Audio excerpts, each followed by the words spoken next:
Peace, y'all, and welcome back to another Urban Even After Hours with your host, Terran Lewis. Today, it is episode 3, and we are going to be talking about the different skin types and how you're able to just tell what skin type you have personally.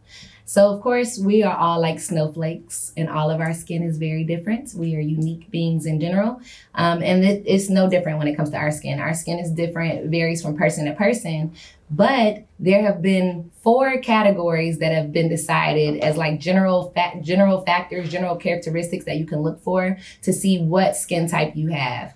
And we're going to go over those today.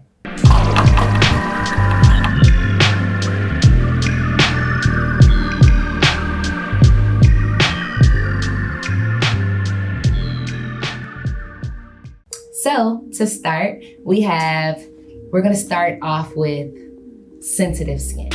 So with sensitive skin, it's easy to tell if you have sensitive skin because your skin is super hyperreactive. Pretty much, it's really hard for you to use a lot of things. Babies have super sensitive skin. Of course, our skin on our face is super sensitive, but some people just have more sensitive skin than others, where anything that you put on your skin is gonna become like red and inflamed. So if you have sensitive skin, you know it. Some of the things that causes the sensitive skin would be your lifestyle choices, just things that you're consuming can cause your skin to be more sensitive. Environmental factors, so going outside, the sun can bother you, or the wind, or it being cold outside can just bother your skin. Also, just using harsh fragrances within your products. So even in the clothes that you're washing, the detergents that you use for laundry, the soaps that you use, and any kind of products that you put on your skin. These are various ways to tell if you have sensitive skin because your skin is going to react to these various factors. So sensitive skin is what it is. If you have sensitive skin, you have to tread very, very lightly. You want to use products that are made for sensitive skin in particular. And it's also important that you don't really use synthetic fragrances for one. Essential oils can also be pretty volatile for sensitive skin. So I would stick with just using fragrance-free products in general. So even using products like our oatmeal honey, we have coconut and kale and clay, just using things that are unscented, that don't have any scent added to them. That way it can even be easier for you to pinpoint what could be causing your skin sensitivity if you're not using anything with a fragrance.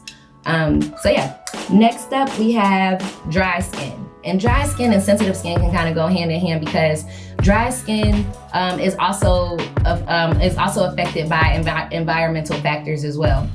And ways that you can tell if you have dry skin is if your skin is just rough, it's patchy, it's flaky.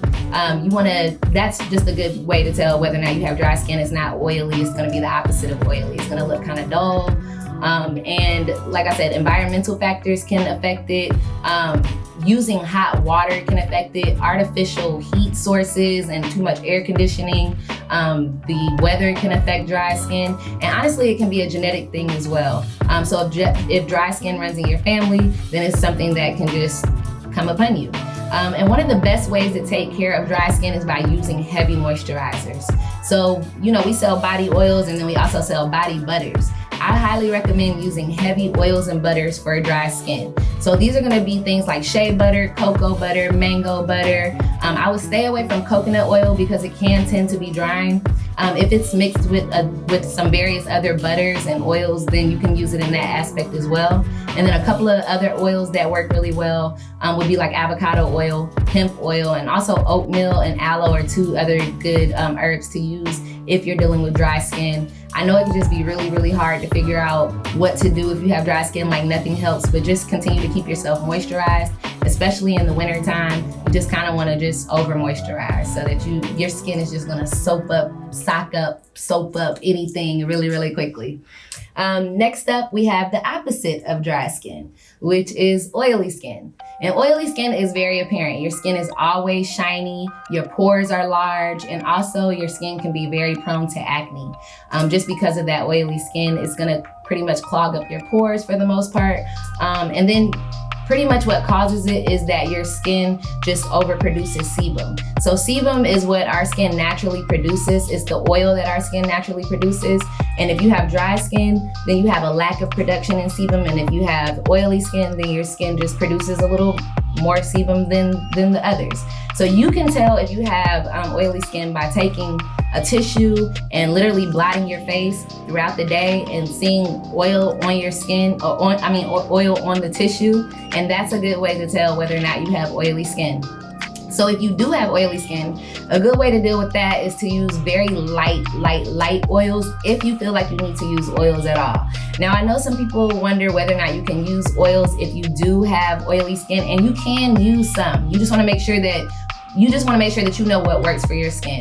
There are some different ones like rosehip oil, evening primrose oil is really light. And another good one that I really like to suggest is jojoba oil, because jojoba oil is not technically an oil, it's technically a wax, but it's the only oil that is considered naturally close to the sebum that we produce on the regular. So those are some of the ones that I would recommend. Also, you want to use astringent products that are going to help tone up your pores and that are just going to help to dry up the oiliness that you're producing as well. And then you want to be mindful of a lack of exfoliation and also of exfoliating too much. It's really kind of like having a balance. I typically recommend that if you have oily skin, that you might want to exfoliate probably like once or twice a week at the most. But overdoing it, I know some people have been like using those face brushes and you might use it every day or some sort of exfoliation every day. If you have oily skin, you do not have to exfoliate every day. Just use a gentle cleanser on your face, use a good toner, and then you can use oil if you feel that you need to. But for the most part, you should be able to stay away from it.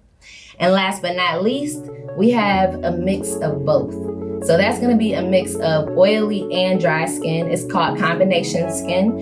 And what's really important about combination skin, a good way to be able to tell, is if in your T-zone, which is gonna be your forehead right here, T for Terran, by the way.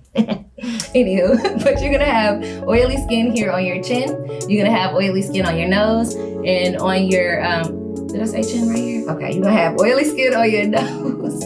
You're gonna have oily skin on your chin and then oily skin on your forehead. So that is described as your T-zone. And then right here on this side, it can be pretty regular or it can be dry. I consider myself to have combination skin just because I feel like these areas, just growing up for me all the time, my breakouts would occur right here on my chin and on my forehead. So those were like really oily spots for me. Now, when you're dealing with combination skin, you really kind of have to deal with everything just as like a separate. So if you have the dry skin right here, then you want to use a little bit heavier oils right here on your cheek areas. And then for your T-zone area, using those astringent products and using light oils if you feel the need to use the oil, and using a gentle moisturizer in the T-zone area is going to be really important. So you kind of want to treat each part of your skin for what it is. So if it's dry on this side, then you treat it as dry, and then right here is if it's oily, you're gonna treat it as oily. And typically with combination skin, that's always the way it's gonna be, is this T-zone area is gonna be a more oily area. Hormones can affect it. Like I said, that overproduction of sebum. When I say hormones, it can be like an imbalance in your hormones that can cause like just some parts of your skin to just be more dry and some parts of your skin to be more oily. So just internally, it's good to do things that are going to help to cleanse the blood. And also you want to kind of be careful with the foods that you're eating. When it comes to dealing with oily skin and combination skin, you don't want to eat oily foods because your skin is a reflection of what you put into it. So if you're eating like overly heavy foods, overly fried foods, very oily foods, it's gonna come through in your skin and it's gonna make your skin produce more sebum. Also with dry skin, if you're not drinking water, if you're not drinking your fruits and you're not keeping yourself hydrated on the inside, then your skin is gonna be severely dehydrated and it's gonna show up. So pretty much you just gotta pay attention to your skin. Go look at yourself in the mirror and see what you're dealing with daily. Is your skin more on the dry side? Is your skin more oily? Is it half and half? Is your skin very sensitive? You can only do various things. Depending on what that is and what that looks like for you, those are the type of products that you need to be using. You need to be using particular products for your skin type. And those are the type of things that you need to be consuming, things that are going to help with that, help to regulate whatever you're dealing with. So that's all my tips that I have for dealing with your different skin types and ways to identify. Of course, if you guys have any questions, comments, or concerns, please leave them down below in the comment section. And thank you for joining me for another Urban Eating After Hours episode. Peace.